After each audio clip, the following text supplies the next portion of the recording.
To be or not to be, that is the question. Whether it is nobler in the mind to suffer the slings and arrows of outrageous fortune. Alas, for plants the question is rarely existential. It is almost always, why have you done this to me with that blasted watering can?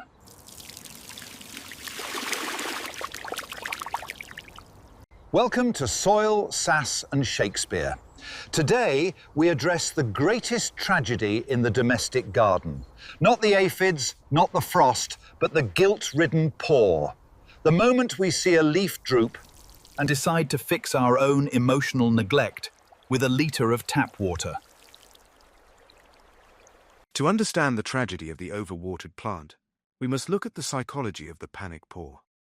In 1996, a younger, more frantic version of myself stood before a tray of prize delphiniums. A storm was brewing.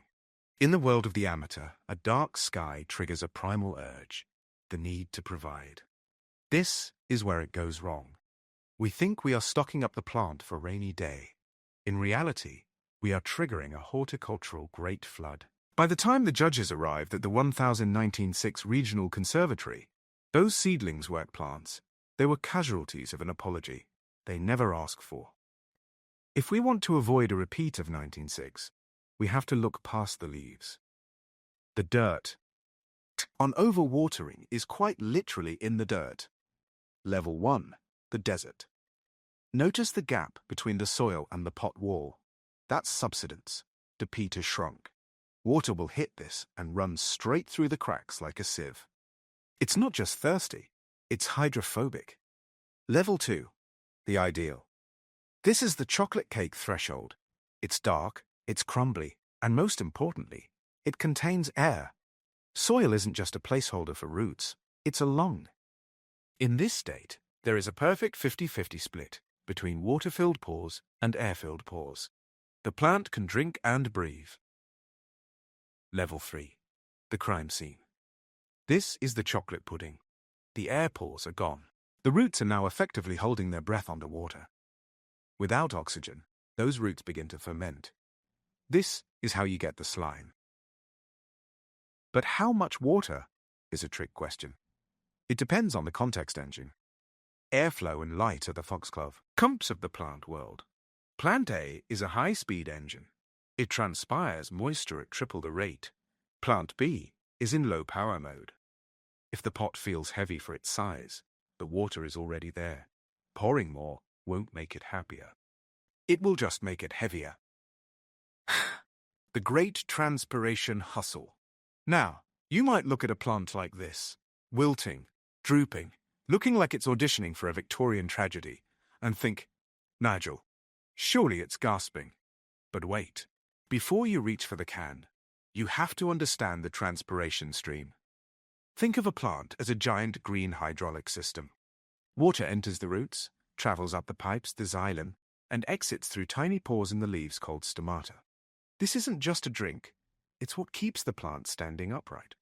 When those stomata open to breathe, water evaporates, creating a vacuum that pulls more water up from the bottom. It's a straw that never stops sipping. But here is the twist. If the roots are sitting in that chocolate pudding we discussed earlier, they rot, and rotten roots can't sip. So the plant wilts because it's thirsty, even though it's literally drowning. Adding more water to a wilting plant with root rot is like trying to help a person who's underwater by throwing them a glass of water. It's not just unhelpful, it's insulting. The ritual of restraint, the three-finger rule. To master the to water or not to water, we move from panic to the ritual. I want you to banish the once-a-week schedule. The calendar doesn't know your house's humidity, the soil does. First, the knuckle test. Don't just tickle the surface. You need to get down to the second knuckle. If it's dry down there, we proceed. If it's damp, we walk away. Walking away is an act of love. The weight-lift protocol. Second, the heave-ho. Pick up the pot. A plant that needs water feels like it's filled with popcorn. A plant that's fine feels like it's filled with lead.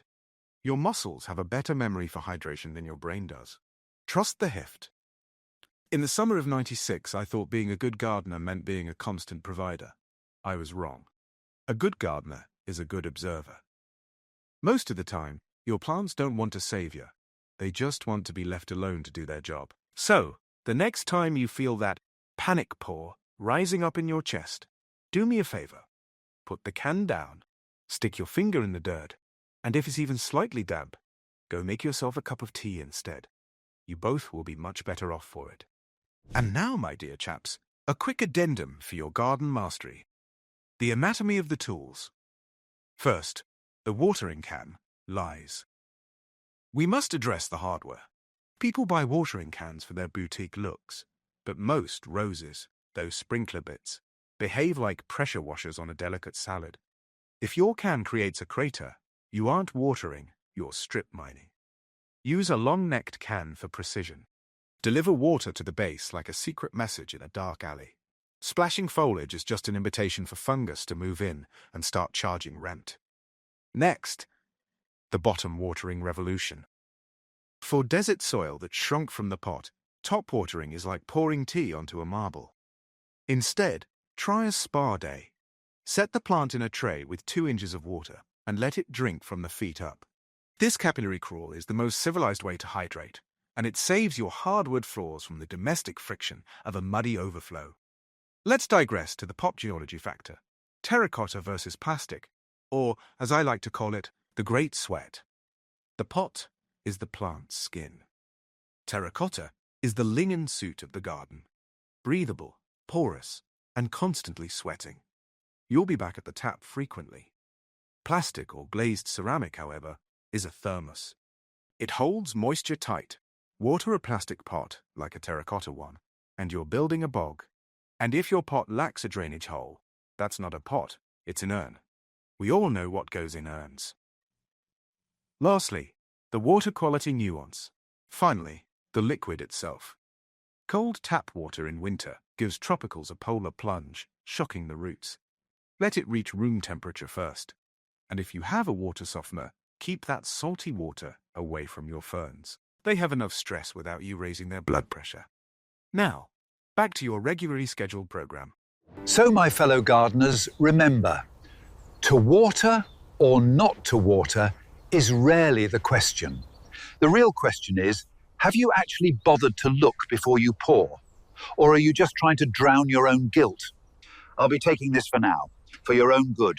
Until next time, stay sassy and for heaven's sake, poke the dirt.